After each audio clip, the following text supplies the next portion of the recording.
Bonjour et bienvenue. Aujourd'hui, on va décortiquer ensemble l'univers du marketing. Alors, oublions un peu les clichés et plongeons vraiment au cœur de ce qui fait qu'une marque fonctionne. On va parler de stratégie, bien sûr, mais aussi d'actions concrètes sur le terrain. Allez, c'est parti. Bon, la première question qu'on doit se poser, c'est le marketing, qu'est-ce que c'est au fond? Spontanément, on pense à la pub, au logo, à tout ce qu'on voit. Mais en fait, ça, c'est vraiment juste la partie visible de l'iceberg.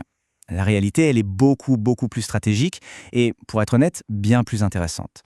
Et voilà, c'est exactement ça. Il faut absolument casser ce mythe. Penser que le marketing, c'est juste de la pub et de la vente, c'est vraiment passer à côté de l'essentiel.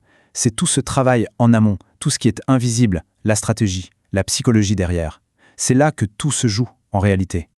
Et pour bien comprendre, je crois que le mieux, c'est de revenir à la définition des pionniers Kotler et Dubois.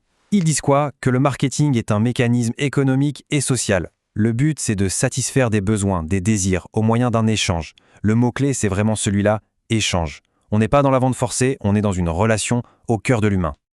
Alors, très bien. Par où est-ce qu'on commence? Eh bien, par l'analyse, toujours. Avant de faire quoi que ce soit, un bon marketeur, c'est une sorte de détective. Il faut comprendre le terrain de jeu. Qui sont les clients? Quels sont leurs besoins? Que font les concurrents? Quelles sont les grandes tendances du marché? C'est vraiment la base, le socle de toute stratégie qui tient la route. D'ailleurs, pour bien saisir l'enjeu aujourd'hui, c'est intéressant de voir d'où on vient. Au début, à la fin du 19e, l'idée c'était juste de produire en masse.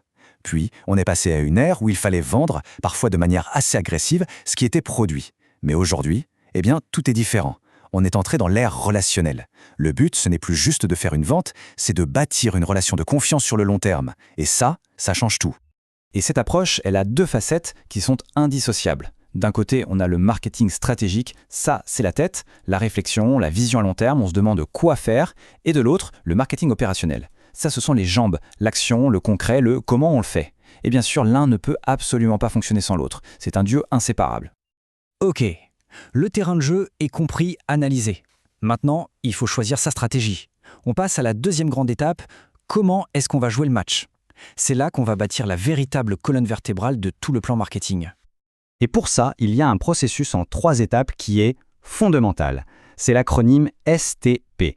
Segmentation, ciblage et positionnement. Pensez-y vraiment comme le GPS de votre stratégie. C'est ce qui va guider toutes les décisions. Alors regardons ce trio d'un peu plus près. Première étape donc, la segmentation. Qu'est-ce que ça veut dire? Eh bien, c'est assez simple en fait. C'est l'idée de ne pas voir le marché comme une masse uniforme, mais plutôt de le diviser en petits groupes, des groupes homogènes de gens qui ont des besoins ou des caractéristiques en commun. Parce que, soyons clairs, on ne s'adresse pas de la même façon à un étudiant qu'à un jeune parent, n'est-ce pas? Une fois qu'on a ces différents groupes sous les yeux, on passe à la deuxième lettre. T comme targeting ou ciblage en français. L'idée est simple, on ne peut pas plaire à tout le monde. Ce serait une erreur de le croire. Donc, il faut choisir. Parmi tous ces segments, lequel ou lesquels on va viser en priorité. C'est une décision cruciale. Et enfin, la troisième et dernière étape, le P pour positionnement. Une fois qu'on sait à qui on parle, la question c'est qu'est-ce qu'on veut qu'ils pensent de nous? C'est vraiment la bataille pour se faire une place unique dans leur esprit. Comment veut-on être perçu? Plus innovant, moins cher, plus qualitatif que les concurrents? C'est ici qu'on définit son identité.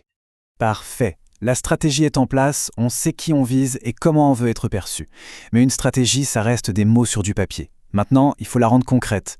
C'est la troisième partie. On passe à l'action, avec les outils du marketing opérationnel. Et pour ça, l'outil le plus célèbre, c'est le fameux marketing mix ou les 4 P. C'est un peu la boîte à outils du marketeur. On a le produit, bien sûr, le prix, qui est un élément clé, la place, c'est-à-dire la distribution, où trouver le produit, et enfin la promotion, donc la communication. Ce sont les 4 leviers qu'on va actionner pour mettre en œuvre la stratégie. Mais attention, le plus important ici, c'est de comprendre que ces 4 P doivent être parfaitement cohérents les uns avec les autres. On ne peut pas avoir un produit de luxe vendu à un prix très bas, dans un endroit bas de gamme, tout doit raconter la même histoire. C'est cette alchimie entre les 4 qui donne vie à la stratégie et qui crée une véritable expérience pour le client. Alors, on a vu la stratégie, on a vu l'action, mais finalement, quel est le but de tout ça? Juste vendre plus? Eh bien, plus vraiment. On en revient à ce qu'on disait au début. On va maintenant boucler la boucle et toucher au véritable objectif du marketing moderne.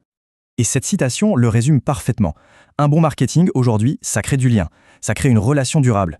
On n'offre pas seulement un produit ou un service, on offre une expérience mémorable, quelque chose qui génère de la surprise, de l'émotion. C'est bien plus puissant.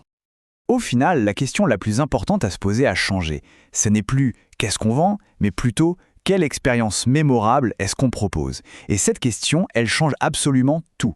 C'est sans doute ça la clé du marketing aujourd'hui.